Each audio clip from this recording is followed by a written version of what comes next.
Hello and welcome to a new episode of Talking Snooker with Phil Haig and Nick Metcalf.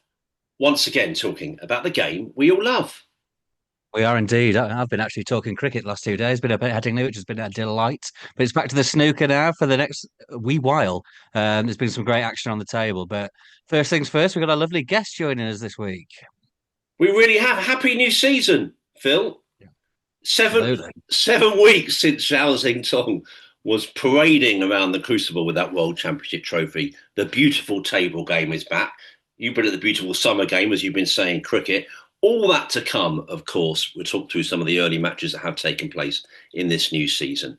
But as you rightly say, we are delighted to say that we have a special guest with us for this new episode of the podcast. Today's guest is deeply passionate about this sport and is currently involved with its promotion and growth in Sri Lanka through her company, Kingsman Sports Group. She has already organised a very successful event in January involving a number of leading stars, and there will be another event in Colombo this weekend featuring one of the all-time greats, Mark Selby. We're very much looking forward to hearing more about her ongoing projects in the country. A good friend of mine and a great friend of snooker joins us on the podcast.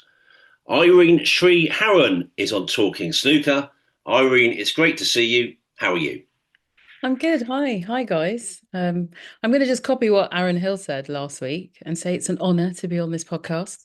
You two are snooker podcasting royalty, the OGs of snooker podcasting, the first podcast that I listened to, the snooker podcast that I listened to. So, yeah, a little bit intimidated to be in such a esteemed company. Go gentle with me, Nick.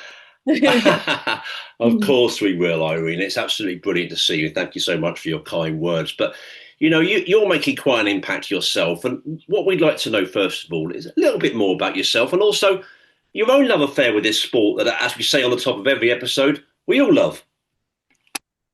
Oh, right. So about myself, I'm actually my day job for my sins is I'm a barrister. That's what I'm trained in. But I've sort of fallen into this world of snooker and snooker promotion. Um, I think what's the question? My love affair with snooker. I guess it started. I mean, I'm giving away my age here because in the 80s and 90s, the snooker was just there all the time, wasn't it? I think Dennis Taylor and Stephen Hendry, even Ronnie O'Sullivan, they're household names. It's been around for a lot of time. But for me, it was really COVID because the first 7, 8 weeks of lockdown without sport, I grew up, watching the tennis and watching the cricket and snooker as well was on, um, and the football, of course. And I think when the snooker came back, even behind closed doors, it was the only thing to really get my teeth into in terms of sport. So yeah, that's where it really started. And then in terms of the love affair, as you put it, I just think going to see snooker live is just magical. There's just something about it. And so once the COVID pandemic restrictions and everything had lifted, I just started going to the snooker. And there was just something I think with my high pressure job as well. There's something about going into that arena, the tension, your phones are switched off. You've got to focus on the table. Ronnie calls it chess with balls, doesn't he? I sort of think it's applied physics. These guys are mathematicians. So just watching that is it's fascinating. And then from an entertainment perspective as well, it's they say we do have character. I mean, there's a lot of drama and tension with the sport, and there's a bit of needle and all that, and it's all just it's entertaining. It's an entertaining sport. And yeah, I fell in love with the sport and the people in the sport.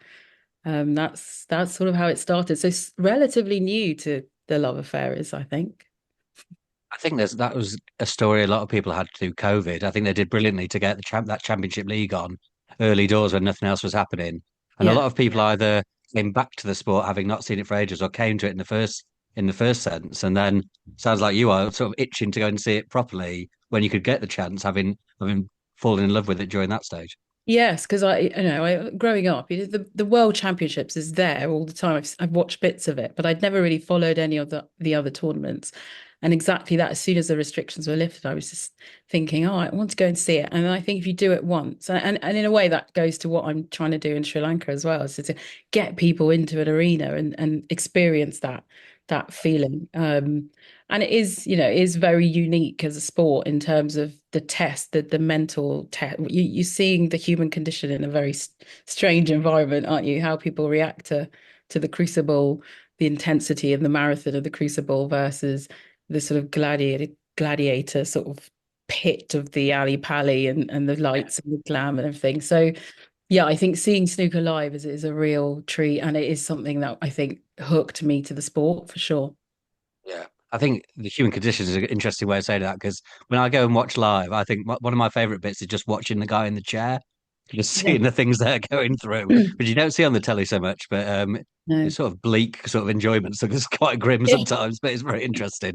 Yeah. Says a lot about Anyway, you, Phil. going from starting to watch it relatively recently, to how did you fall then straight into promoting the game? I might actually have to blame you guys to some extent because I distinctly remember listening to Joe Perry on your podcast after his Welsh Open win. And I just remember thinking that, wow, I like how his brain works. He's got a great snooker brain. He had really interesting things to say about snooker and the game and how to sort of promote the game and how to develop the game.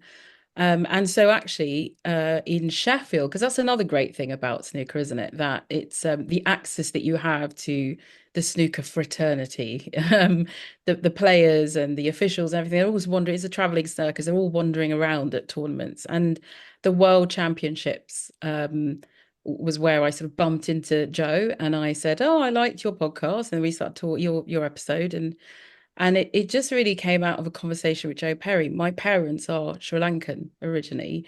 So, and we used to go there all the time growing up over Christmas and New Year.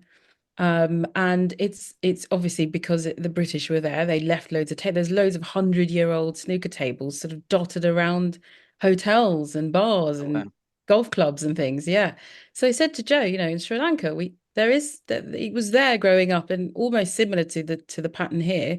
It's sort of disappeared a little bit, but I wonder if we could do something. It was just a question about how did China do it? And Joe was just saying, because I call him grandpa, he's that old, he's been in the game forever. He remembers when, yeah, I'm gonna get told off for this one, but he does remember when China started developing snooker, and he said to me, well, it started off in hotel ballrooms. It was exhibitions in hotel ballrooms. So off I went to Sri Lanka and I thought, oh, okay, let's see if we can put something on and sort of pulled on the people, the contacts that I had, a few friends I had who were working in hotels and in sport, etc., etc. And it snowballed. And then I launched the company and yeah, and everything happened from there, really. Yeah, so you launched Kingsman Sports Group with Grandpa. That's the last time we say it. That's an Say it absolute. as much as you want. I take great pleasure in that. And I mean, the first Cues and Brews event, that's what you call them, isn't it? I've seen lots of pictures and lots of videos from it. You had some wonderful people there. I mean, the only thing I'm a bit worried about is you must have been a bit short on jokes there with Dennis Taylor and Ken Doherty. I mean, who was doing the gags? I know. Dennis went down a tree, I have to say. Well, the challenge with that, actually, having said that, they were brilliant because it's a challenge because when I went over there, I did a few trips between the end, the bottom at the second half of last year. And there is a captive market. They have the amateur game going there. There is a Sri Lankan national champion who plays in the amateur games in sort of Doha and Qatar and all the competitions out there.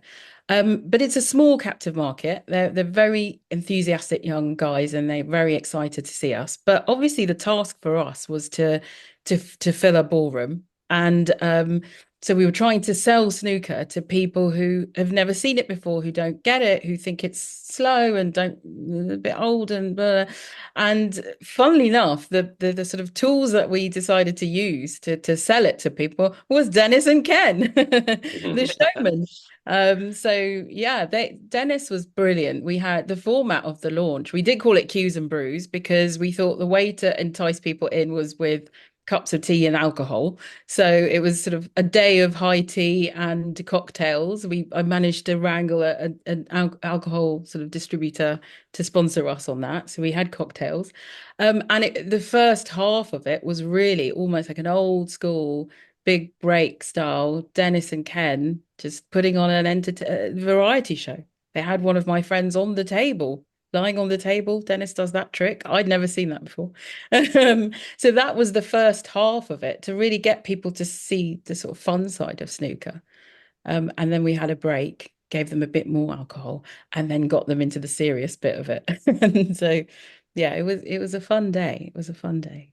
Of course, and I mean Joe Perry was there, Jack Nosowski was there. So you're having marvelous talent to be serious. And what I saw in the Sri Lankan press as well was you had great write-ups. It wasn't just a sort of we're all talking about it here from a UK angle, which is so much of the game is here, but you're making waves in a sort of new region, which is something you must be proud of.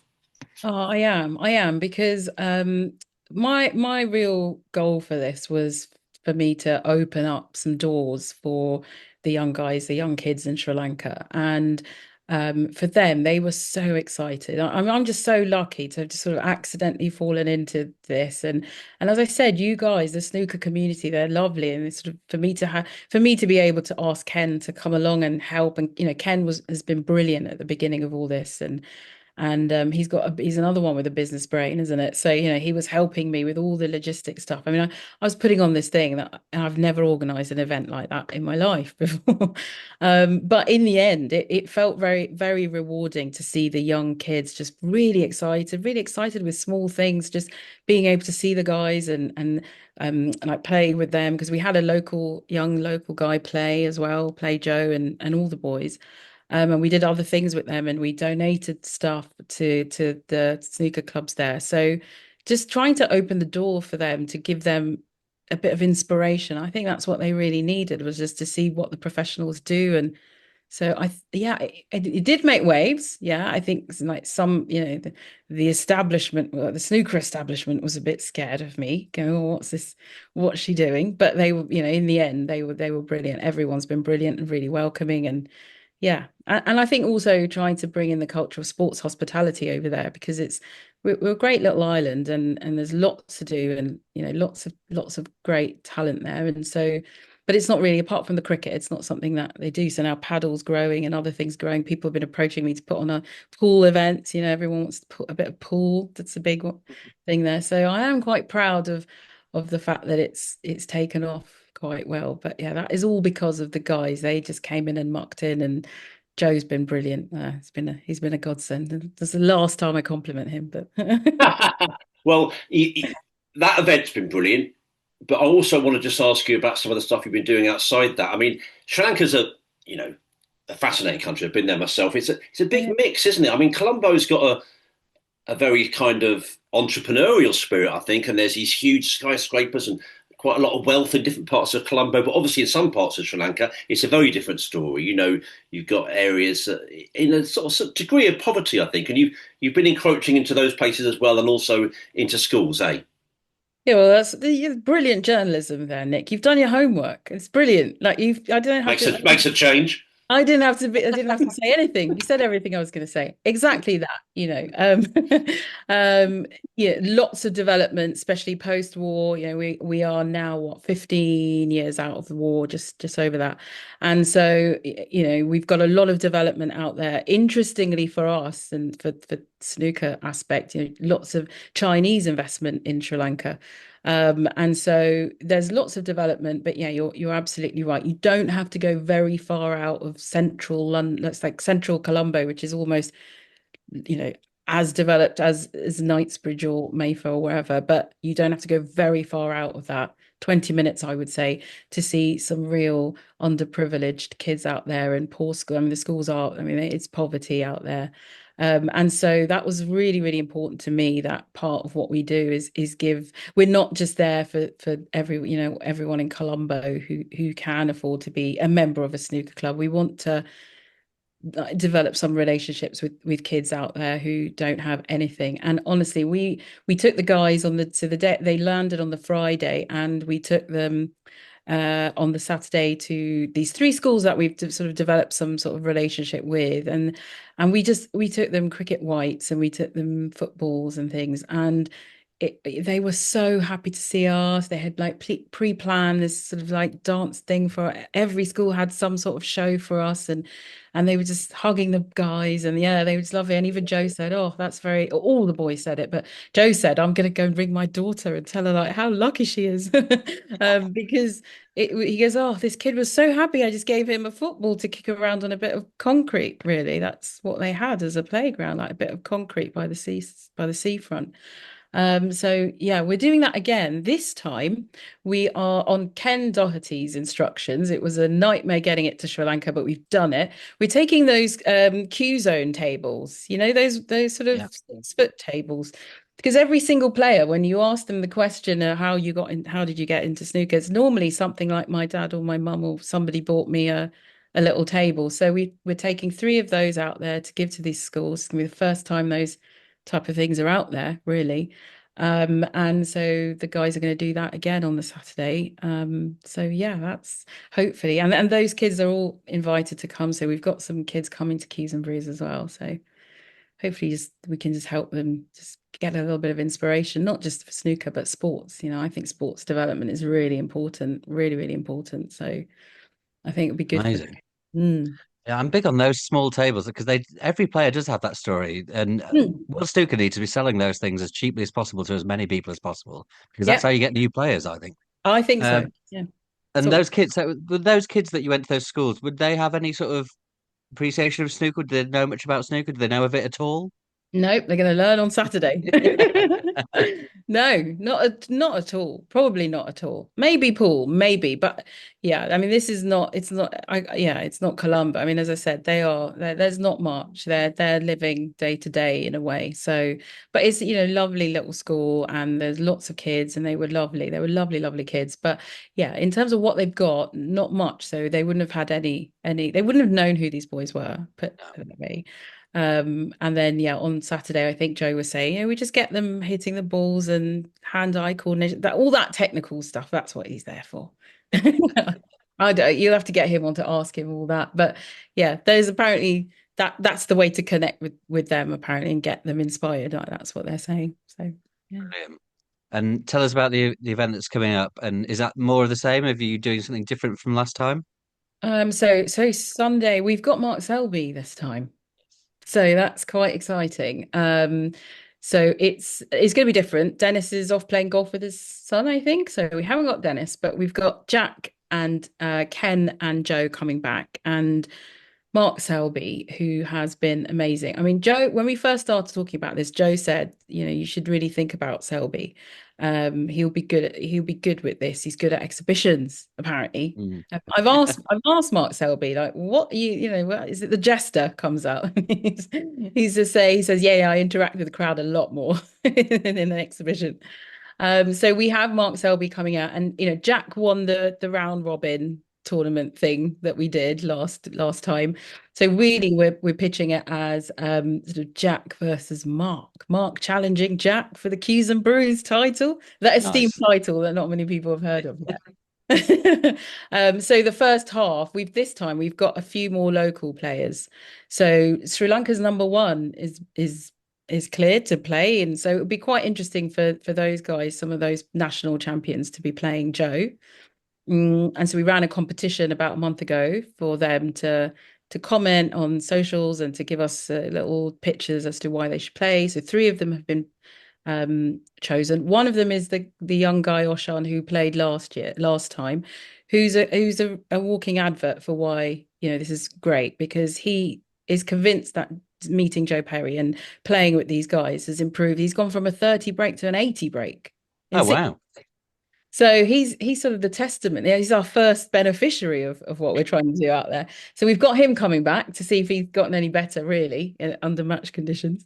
So we're doing that first, and Ken's going to be on the commentary, and then it's a bit of a Mark versus Jack showdown. Amazing. And has the interest been good and bigger than last time? Really good. Yeah, really, really good. We've actually bigger than last time, but we've actually gone back to the hotel that we were staying at, the Shangri-La, because they are Chinese owned. So I wonder if that's got something to do with it. But the Shangri-La were great with us, and they were almost hounding us to move where we were last time to them. So Joe, Joe's grandpa made calls the business shots. So so he said, yeah, let's do it because it's a smaller venue. And this time we really wanted the focus to be on the snooker. The last time was a bit of a party atmosphere. It was our launch and all that. This time we really want it to be a bit more intense, different experience for them. Um, so as opposed to being really spread out, it's very compact and it's going to be intense. And yeah, Mark Selby's there, so we've got to make it serious. Amazing. So yeah, that's that. Mm.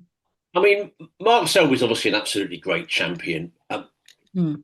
We've never made a secret, or most people, I think, in snooker, never made a secret of our admiration for him. Some of the things he's gone through. I mean, what do you make of him as a character? You say he's obviously been great working with you so far. He's sort of a bit next level in this sport, isn't he? On lots of levels. Yeah, it's hard to believe that he's been around for 25 years because normally if someone's been around in a sport for 25 years, there's a lot of fuss and hoo-ha about it. But Mark obviously is worse than I am in self-promotion. So he's doesn't make a big deal about what he's doing and how he's doing things, but he is brilliant. And I think if I think about the deeper reason as to why I'm doing this, Mark really fits the profile of a role model that we would want for Sri Lanka. Obviously, as you said, Mark has been through been through a lot of hardship in his life, and he's a walking testament that you can go through, you can get a bad hand in life, and actually you can win from that. You can win 4 times. You can win the world having had a bad hand, and I think that, as you said earlier, Nick, Sri Lanka, we've been through a lot. We've had a tsunami, we've had a 30-year war, we've got lots of kids on the poverty line. We're developing now, we're growing, and it's all looking positive, but it goes up and down as it does in that region in terms of the economy, especially with everything that's going on globally now. So we've got a lot of young people who are going through their own different types of hardships, and to have that figure of Mark, who is so strong and so resilient and works so hard. And yeah, getting to know him the last few months has been a real honor, actually. And it's interesting to watch him because he's practicing if he's lost, and he practices the day after he wins, and he is just an example of hard work and grit and determination can achieve you the world, really. So in terms of him being a character, there was nobody else, I think, that would fit what we were looking for at this early stage, as he has done, really. And he's been very, very gracious in his time and giving me advice, and yeah, and sort of guiding me as well. So between grandpa and the jester, I feel like I'm quite well looked after in this project, because it's obviously quite daunting for me to be getting into this thing. And so yeah, Mark has been, as usual, just brilliant, and yeah, didn't bat an eyelid, said yes straight away, and has done everything I've asked of him, and come and done some content with us, and talked about his mental health struggles on camera as well for us. We'll be releasing some of that content when we're out there, but yeah, he's been brilliant. Well, I know you're focusing some more on men's mental health, aren't you? It's specifically men. I know that is an issue everywhere. Frankly, it certainly is here in the UK, and perhaps could do with some more attention sometimes. That's maybe not my place to say, but and certainly in Sri Lanka, I know from some of the things you said to me and us, in the build up to this, it really is an area that could do with maybe more attention. Is that correct? Yeah, that's right, Nick. Actually, a few years ago, Sri Lanka had the highest suicide rate in the world. I think someone told me that statistic recently, amongst men aged between 18 and 50, and it's primarily in the rural areas as well. Obviously, with the tsunami, a lot of a lot of the sea sort of side industries like the fishing industry, etc., just lost everything overnight. And obviously it's still quite a patriarchal society. A lot of the financial burden is on the men. And so there are probably various reasons why that's the case. But the fact is we have a very high suicide rate in Sri Lanka. So right from the beginning, men's mental health and suicide prevention was really on my radar for the non-profit arm of Kingsman. Um, and then, very sadly, I mean, it's crazy how life turns out. This year, actually, in England, I lost one of my very good friends to suicide. He took his own life. And it was very real. It suddenly became very real and much more important to me that we do something out there, potentially even in his name. But again, it just all seemed like the stars aligned because having Selby, on board with this as well, it just was a natural fit because I then became very, very aggressive about the fact that, right, this is what we have to do. This is what our non-profit arm has to be focused on. There is still out there in Sri Lanka this stigma almost about, men being, what masculinity is and what men, how men should conduct themselves and whether how talking is and also attitudes towards therapy and all those things, talking therapy and all those things. And so having someone like Mark, who is such a strong figure on the table when he's competing, come out and be very comfortable and open about his vulnerabilities, it's just yeah, it's been really, really inspiring working with him on that. And we've now partnered with an organization called the Colombo Institute of Research and Psychology. And they're just so excited to work with us, but also they've been, enamored with the things that they've seen online with Mark because it's exactly what they're trying to get out there, which is the awareness. Firstly, that there is an issue, and secondly, trying to remove the stigma around, saying, well, if there is anything going on, talk and get help, and getting help doesn't make you any less masculine or macho. And Selby has his own story about how it was Tyson Fury on TV that inspired him to address what was going on with him. So maybe, for us, Selby's going to be that inspiration. I'm sure. I'm sure. Mm. And it's so often about talking, isn't it? Not that Mm, that's easy, but and it's an ongoing issue, isn't it? For many people, it's a battle. It can be a lifelong battle, but sometimes, and in a lot of cases, talking, getting things into the open can be something that can help people in the right direction.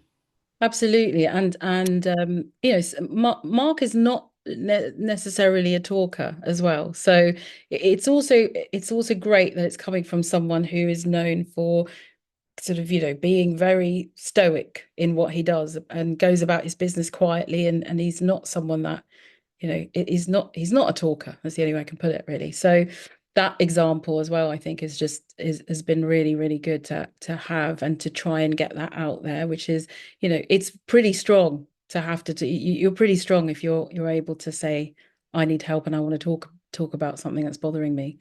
So yeah, that's the message we're trying to get out there, Nick. Absolutely, and a very good message. Yeah, I mean, I know, especially when you do it in the public eye like Mark has, because he gets asked about it so much now, and speaking out, you're then sort of almost burdening yourself with having to talk about it lots and lots. And I've asked him Yeah, about it since then because I've asked him about it loads. I said, yeah. You're almost sick of having to answer these questions about mental health." And he said, "No, not at all, because if I can help one person by doing it, then it's all worthwhile." So that sums up his attitude. I know he's the bravest man I've met really in a long time. Because I asked him the same question actually when we first sat down. I said, "Do you mind being asked this all the Mm. time?" And he said, "No, no." And I believe there's a story floating around, and he won't accept it maybe or take credit for it. That somebody came up to him in the media day at the World Championships and Yeah. said, "Yeah, you talking about it inspired me to talk and go and get help." Oh, that's amazing, isn't it? Yeah, Goosebumps. he Yeah. told that story at the media day. Yeah, I think they said that they were, it almost saved their life. So it'd been amazing to, yeah, because when sort of people in the public eye speak out, that can be that can be the result. But to have someone actually come up to you and tell you that has happened, that must be just an Mm, amazing, yeah, yeah. Yeah. yeah, validation. And to change the subject entirely, well, not entirely, but because I'm aware of the time here, but your sort of involvement has taken another twist in snooker, I suppose, in working even closer with Jack on the tour almost. Yeah, well, so if he's if Joe's grandpa, I've got my son, Jack. Yeah, so obviously one of the things that came out of Sri Lanka was my relationship with Jack Lazowski. I mean, he's just a lovely, lovely kid. He's a lovely boy, and yeah, we just started talking to each other about it, about the tournaments, how he feels in tournaments. And so yeah, it was sort of we tried the Welsh together where he said, "Oh, why don't you come with me?" And I said, "Oh, maybe I can come with you." I don't actually know how it happened, but I said, "Okay, well, let's just try going to the Welsh together and let's see if my presence in tournaments helps you." I think it's just helping to have someone there that's a little bit objective. That's not actually, it kind of helps that I'm not completely into the snooker so much as well. So just to keep him there and calm and concentrating. And so yeah, we had, it worked between us in Wales. We didn't kill each other after 5 days. We were there we were there till the Friday. And so yeah, that's now like I've just literally yesterday had my first official game with him. Like we had qualifiers yesterday. So yeah, I am. I don't know the title. We haven't, he keeps saying manager. I don't know, coach. I don't know, Mother Goose, which is the name that floats around a little bit. But yeah, whatever it is, I'm working with Jack. Yeah, I really want him to win something, but equally, I feel like it's just that's not the goal. I think the goal is just to see how we go, just with together in tournaments and see what happens. I think he's fed up of hearing that question. And a good start because well, it was a poor start for him, 3-1 down, but little chat at the interval, wins Yeah. 5-3. So a strong start for you in this as yet unnamed role. I know, I guess so. Well, he did say when we left, like, "You sure you want this role? This role's going to kill you." I was like, "All right, well, let's give it a go." So watch this space with that. Yeah. So yeah, it's turned again, another twist, as you said. Yeah. And I'd like to know, how have you got time for all this stuff? As you I say, don't know. your day job's a barrister, which would take up most people's lives. Yeah, it has, and I think I think it's not my day job anymore, really. I think snooker is now my day job, and the law is the side hustle. I did introduce Grandpa, as we've been calling him now. He's going to hate me for this, but I did introduce him to my dad as this is the man that made me leave my legal profession in Sri Lanka, Well, and that must have gone down well. yeah, my dad was like, "You're the culprit." You're the one. So yeah, he's either taking all the credit or the blame when it all goes terribly wrong. Well, come on then. I mean, I hope you won't mind us asking. I mean, I'm not suggesting you got the old Fergie hairdryer out, but what were there a few sort of words that may have helped Jack?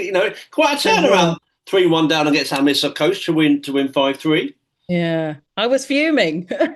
That's all I'm going to say. I was fuming.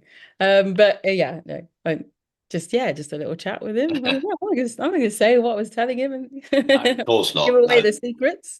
no, Not that absolutely he'll be not. listening. Well, no, it's a terrific win, and for Jack, and we'll talk about Wuhan qualifying shortly, won't we, Phil? But I thought that's quite a good way. Maybe if we celebrate our fifth birthday coming up this autumn, Phil, maybe we could just say we haven't killed each other. That's not a bad, that's all right, isn't it? That'd be quite a nice way to sum it up, I reckon. Yeah, yeah, aim high.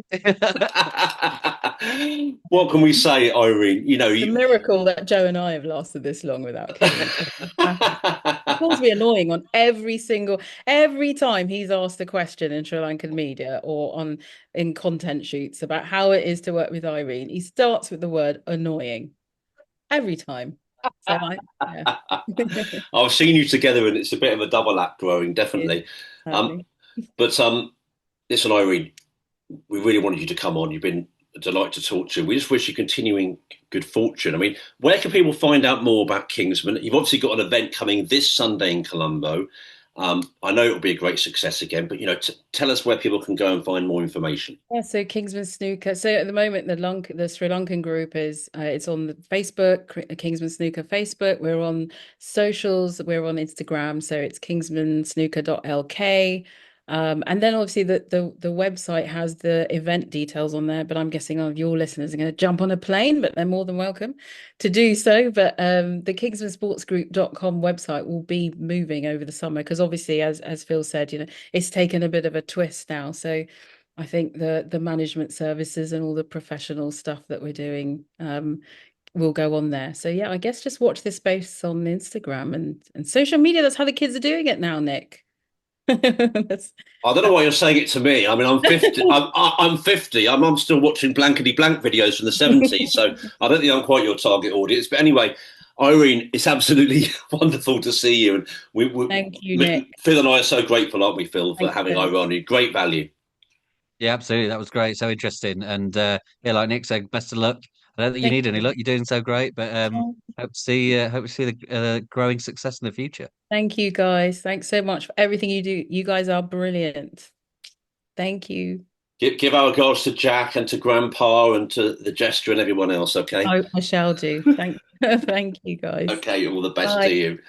That's Irene Sriharan there from the Kingsman Sports Group, who's doing such fabulous work, and that was a real delight to have her on, wasn't it? To Phil and to hear all about that. And well, I mean, you're doing something right if you've got Mark Selby on board, haven't you? So that's going to be a cracking event this weekend. I mean, I wouldn't mind going myself. I mean, Colombo's, But yeah, I'd be there in a flash if that was that's an option. Yeah. absolutely. I mean, it sounds like so much going on. High tea. It's a beautiful surroundings there in that hotel, and some of the best talent, some of in terms of Mark Selby, an absolute all time great. So that was wonderful, and you're a huge traveller yourself.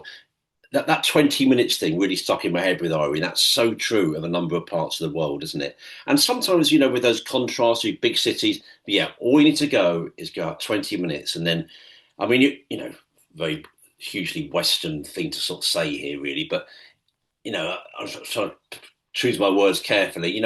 It can be sobering and it can be, um, you know, Joe Poe, made that phone call and saying to, how lucky to his daughter. And it humbles you because you just realise, oh my God, I didn't realise that there could be these levels of poverty so close to a big city.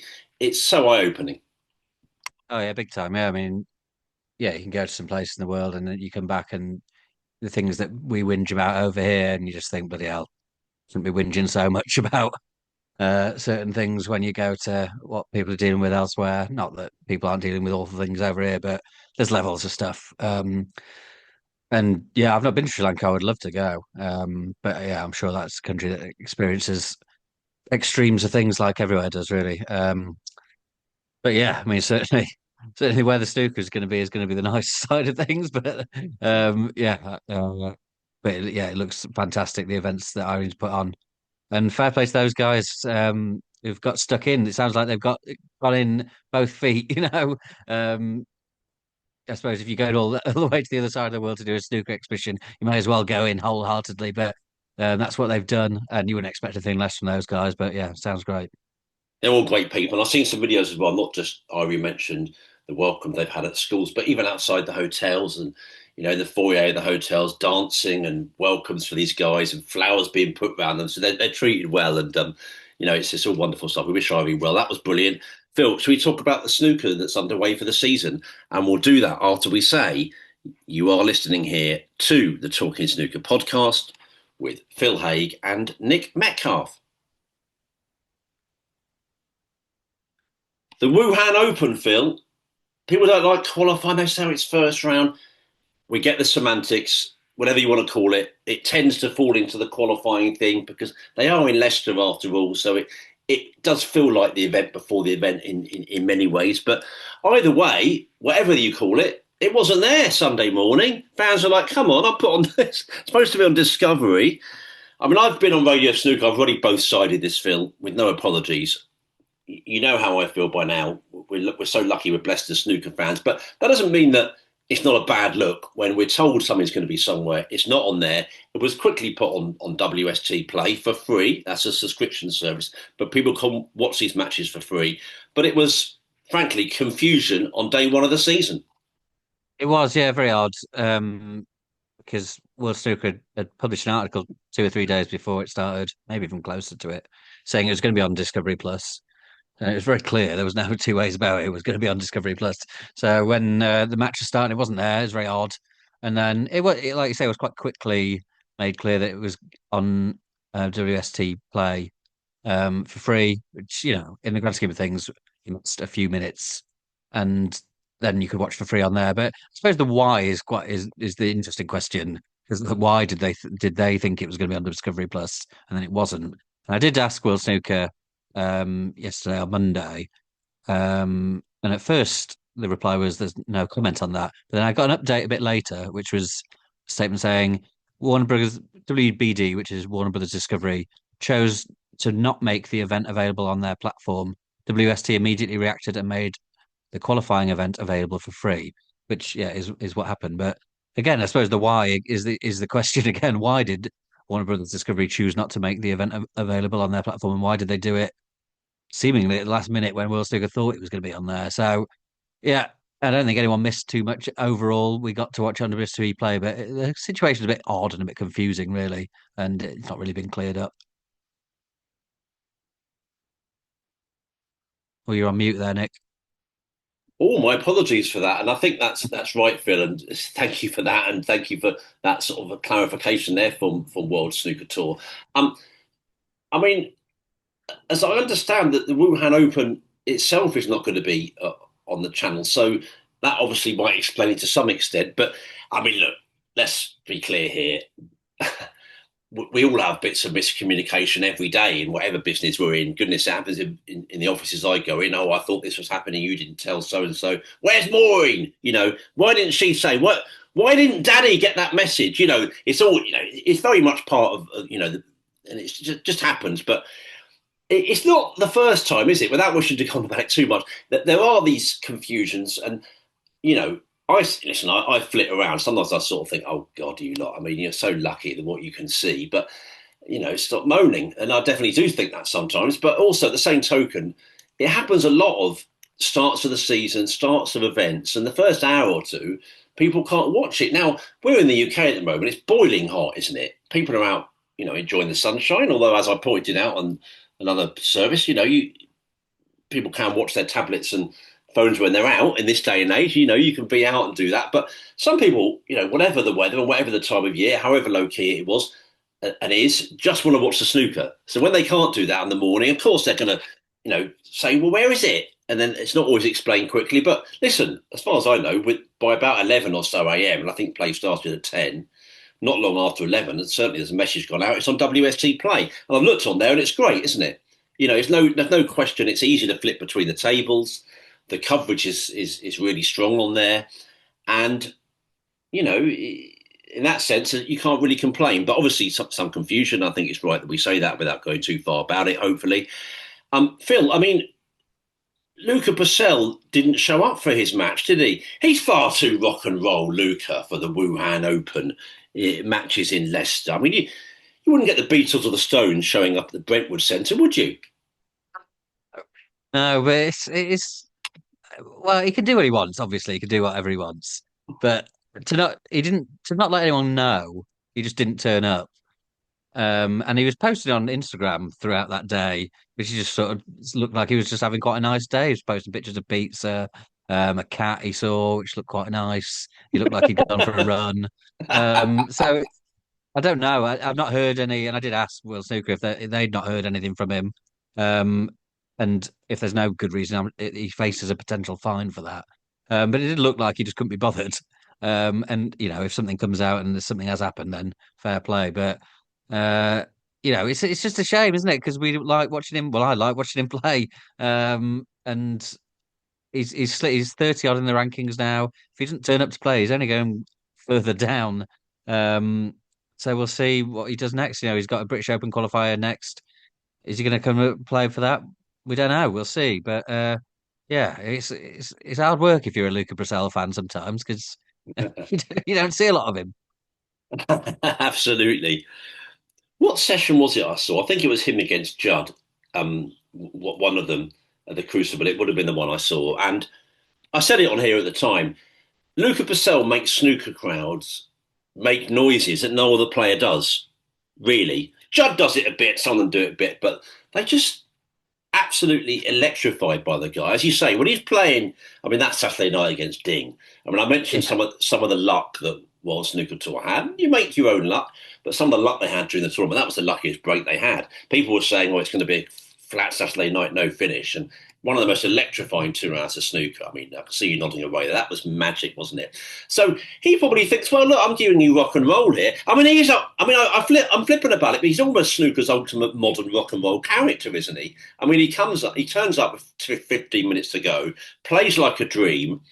He seems to be away on a holiday rather than playing half the time. I mean, it's reminiscent of a bygone age, and of course, as ever, I've got the two sides of me. The sort of, it reminds me of a dad or an old friend that once said to me, we were talking about a sensitive political issue, and I was saying, "Where do you stand?" He said, "Oh, it depends who I'm talking to," and it's a bit like that. It's almost all my sort of podcast hosts. I know Luca, you naughty boy, where are you? And of course, the other side of me, I'm quite rock and roll myself. That with my karaoke. I think, well, why shouldn't he, go off and do what he wants, Phil? He's earned that. We say we're the characters, and he's doing that. But listen, it's quite frustrating because we like to see a bit more of him doing what he does best. I suppose that's sort of the flip side of it.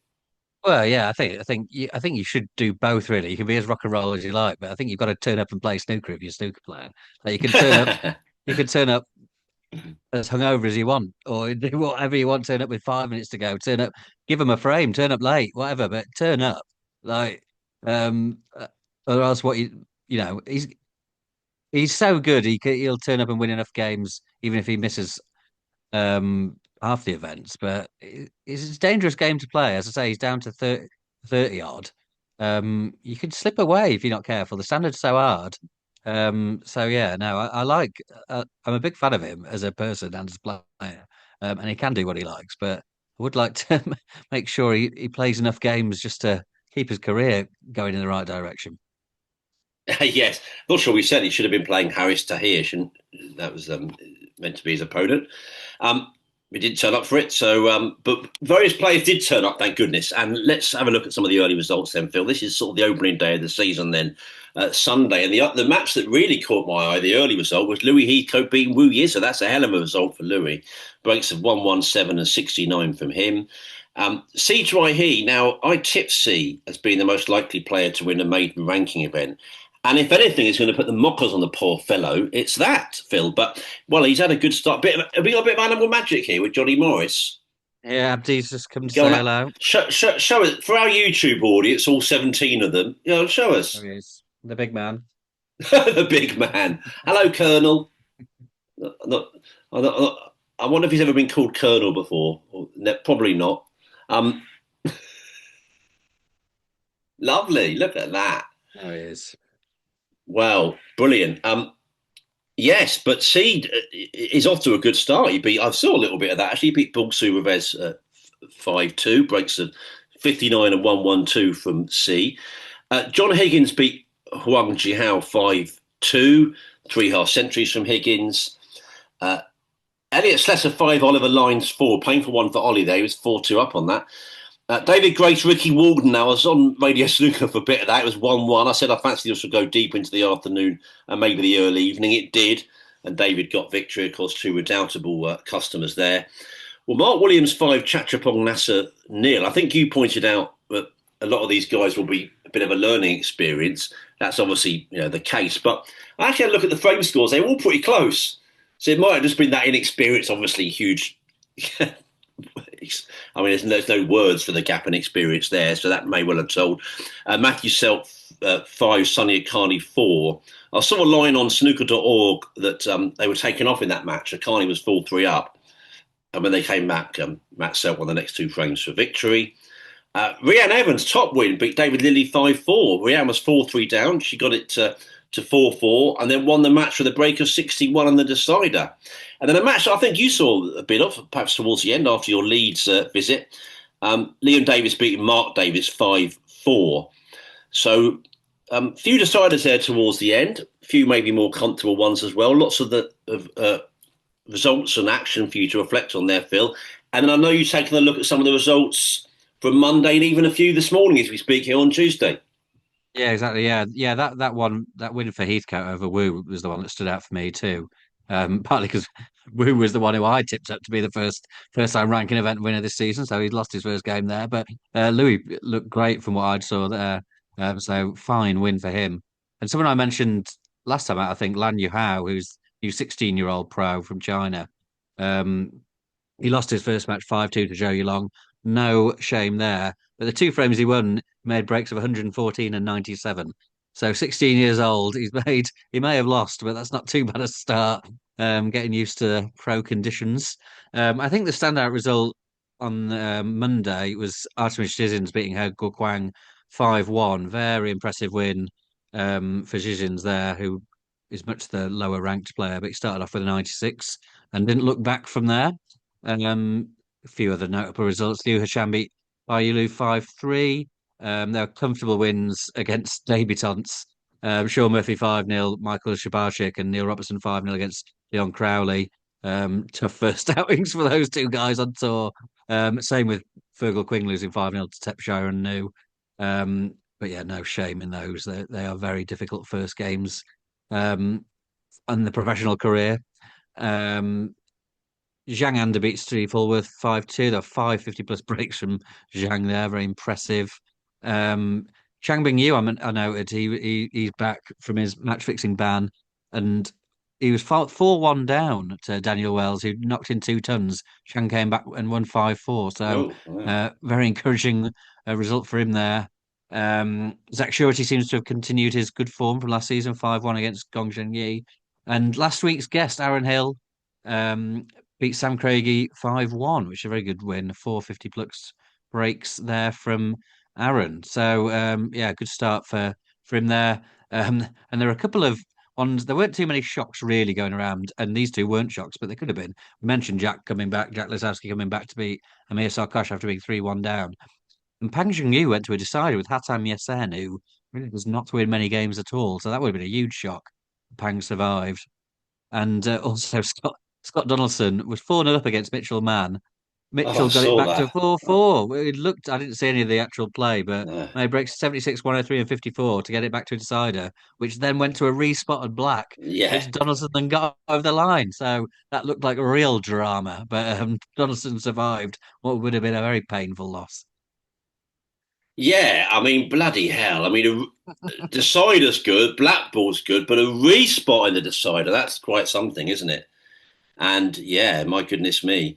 And did you go through this results from this morning there? Oh no, sorry, yeah. No. Yeah, today there was just been a handful so far.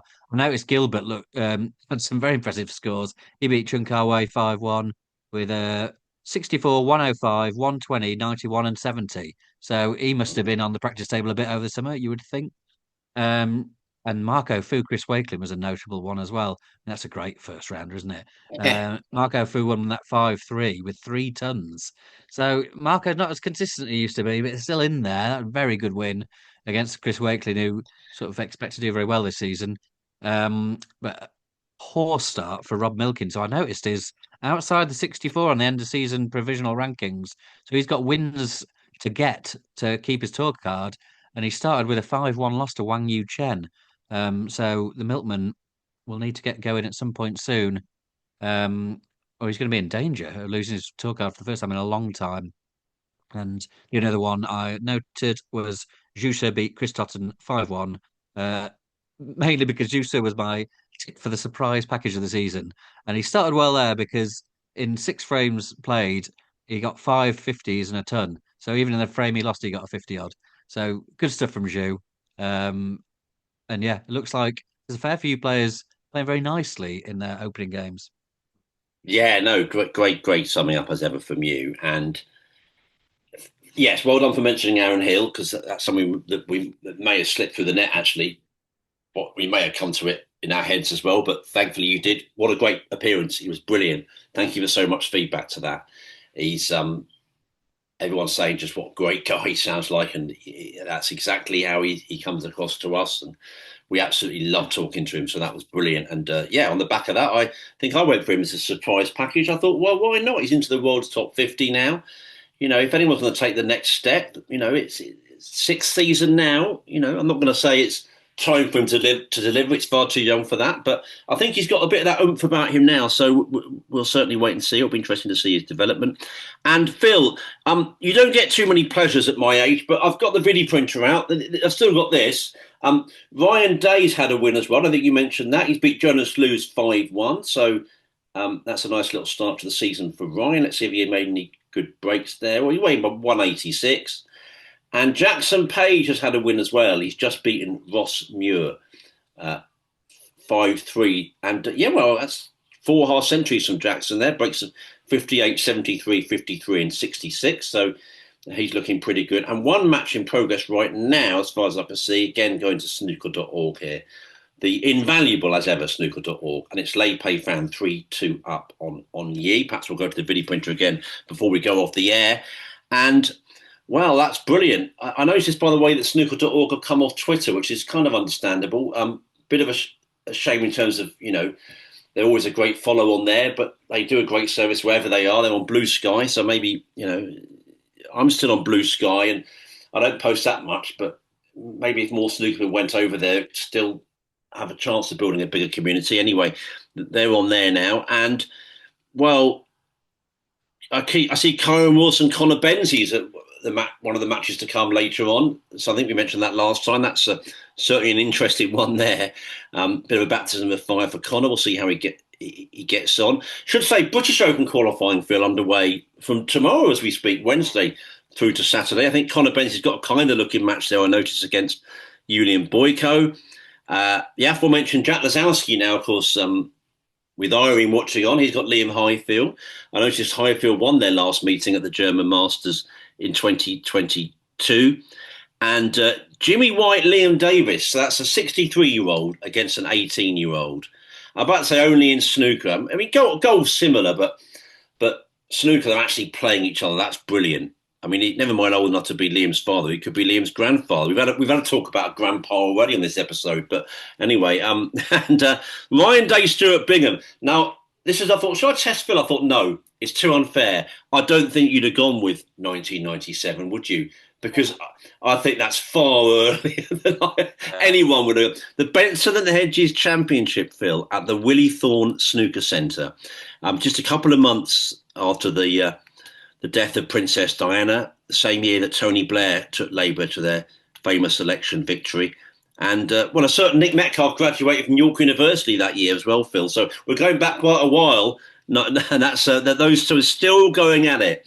And they'll be in qualifying action in the days to come. So loads coming up, actually. We should say snooker.org and the WST website for all your matches. And the Championship League, Phil, also begins next Monday and continues until around Michaelmas, doesn't it? It's a long old way. Stephen Maguire, I noticed in action on day 1. Sean Murphy on day 2. Shangander and Stuart Bingham among those in action later in the opening week. And I had a bit of a half-baked gag here, Phil, like most of my gags. God knows where you can watch that. It could be on QVC, the shopping channel, for all I know. But I've actually since seen that it's actually on YouTube, so I do know now. Yeah. And you can watch that for free, can't you? So, again, that both-siding thing, that's free snooker. The whole world can watch YouTube. So, I'm being flippant. A lot of people in the world don't have access to a computer, but you get my drift. An awful lot of people can see YouTube. So, again, for 3.5, 4 weeks, whatever that event is, it's free. That's added to the list, the long list of weeks and months that we can watch free snooker. Yeah, and that'll have commentary rather than, the streaming's decent on WST Play for these qualifiers, but just add to something, obviously, when there's commentary and proper coverage of it, so that's even better. And Championship League's going to be interesting. None of the top 8 in it. So it feels like a very good chance for everyone who's in there to win a ranking event. It's pretty open. We've not had a real shock winner of it, but some people who don't necessarily win quite as regularly as others do get their hands on that trophy. Good chance for people. Good chance for a fair few amateurs in there as well, seeing as a lot of players have opted out. We will dip in and out of that. I'm sure I've said this before, but I'd be stunned if there's anyone on earth who watches every frame of the Championship League. But if there is anyone out there, please let us know. And I don't know, we might send you a therapist round or something.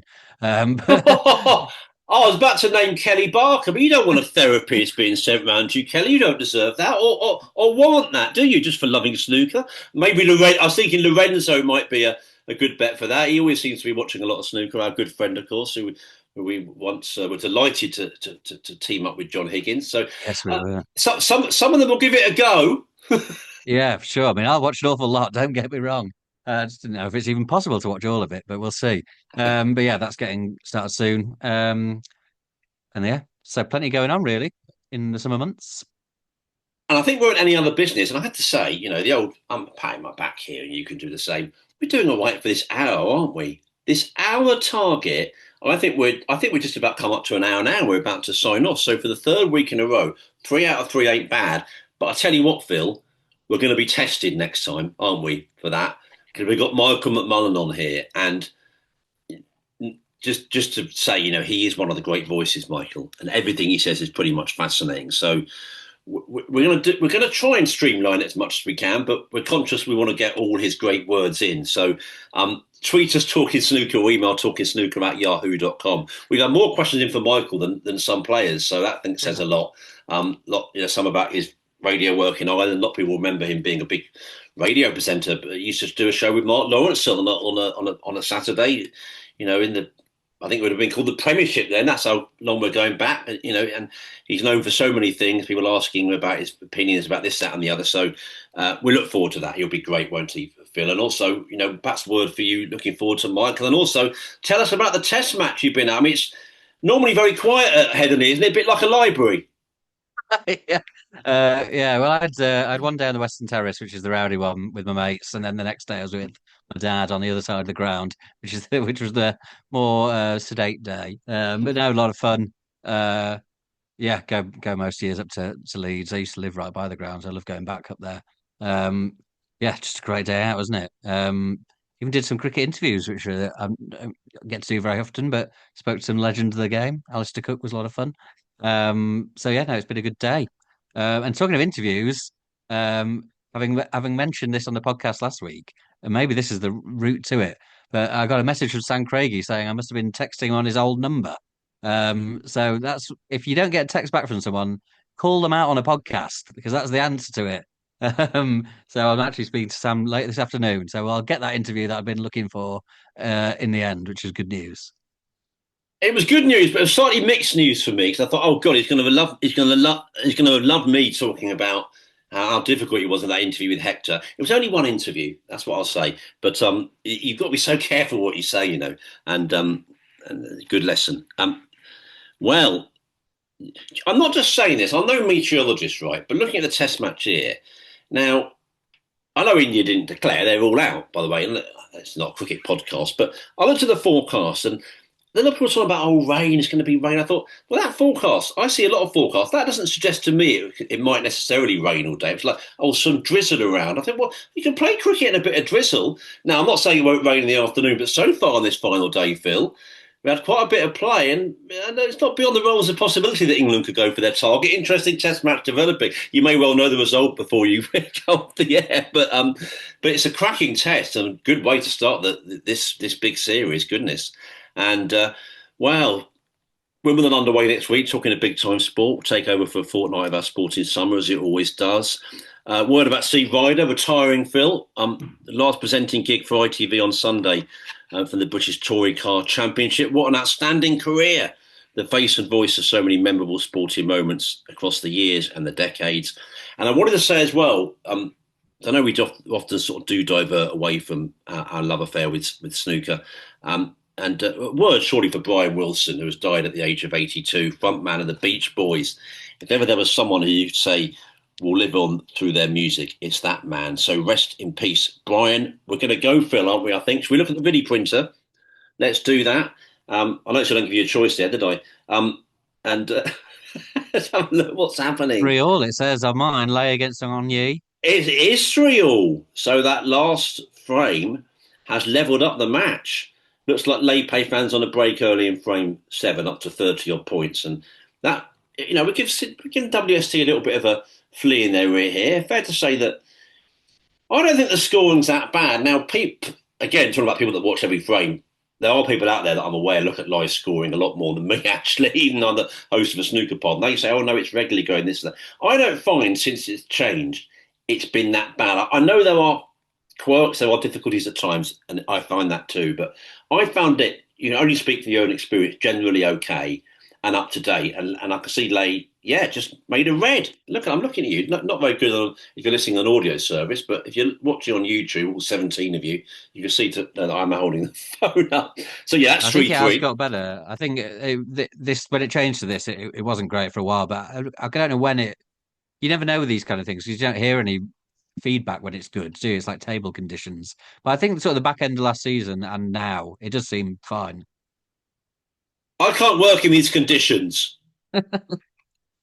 Quite right. Could have added a swear word there, but there we go. Shall we go?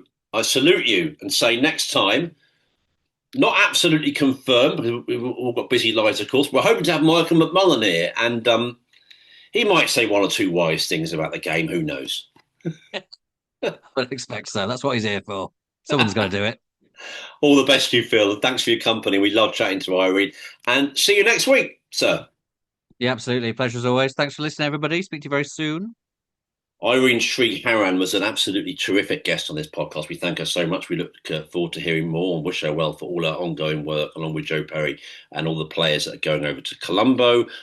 All the best to all the players, everyone involved with qualifying for the Wuhan Open and the British Open to come, and the Championship League getting underway. So lots going on in the sporting world, but snooker, even though it's high summer here in the Northern Hemisphere, it's very much underway, and we'll continue to talk about it all on this podcast. All the best to you for now, and from your old friends, Phil Haig and Nick Metcalf. Cheerio.